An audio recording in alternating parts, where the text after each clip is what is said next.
अनुराग की बाहों में काव्या की पूरी दुनिया सिमट जाती थी। वो कमरे में आता, काव्या को बिना बताए पीछे से खींचकर अपने करीब कर लेता। उसके हाथ हमेशा गर्म और मजबूत रहते थे। जब काव्या को कमर से कसकर पकड़ता और थोड़ा ऊपर उठा लेता था, उस वक्त काव्या के दिमाग से हर फिक्र गायब हो जाती थी। वो उसे अपने सीने से लगाकर और अंगूठे से उसके गाल को छूते हुए सीधा उसकी आंखों में देखता। वो पल किसी जन्नत जैसा होता था। जान उसे प्यार से अपनी तरफ एक गहरा खिंचाव महसूस होता था। काव्या को उसका जिद्दी और जुनूनी एहसास बहुत पसंद था।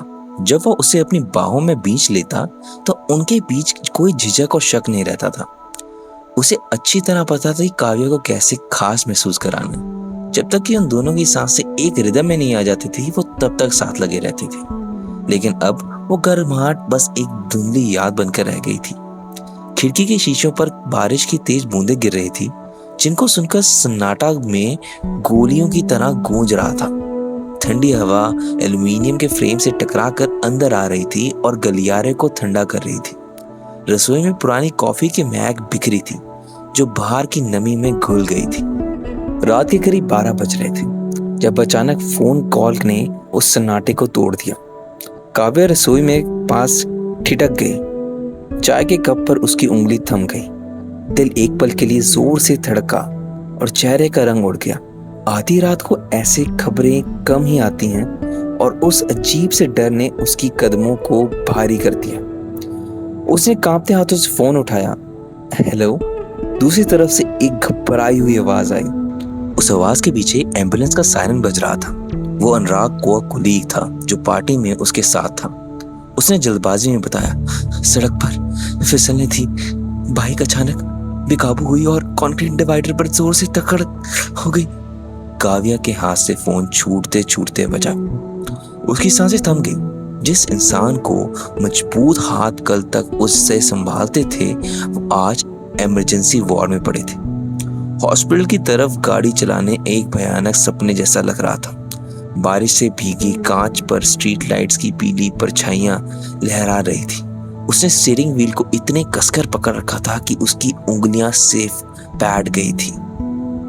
हॉस्पिटल के अंदर फिनाइल, डेटॉल और खून की महक फैली हुई थी। छत पर लगी तेज ट्यूबलाइट ठंडी सफेद रोशनी बिखार रही थी।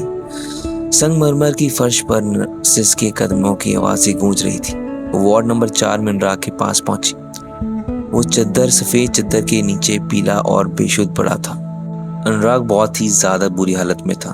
उसके बाएं पैर में प्लास्टर हुआ पड़ा था और उसको इस हालत में देखकर काव्या के दिल चीर गया। अनुराग ने धीरे से आंखें खोली, जो दर्द और दवाइयां के असर से धुंधली लग रही थी।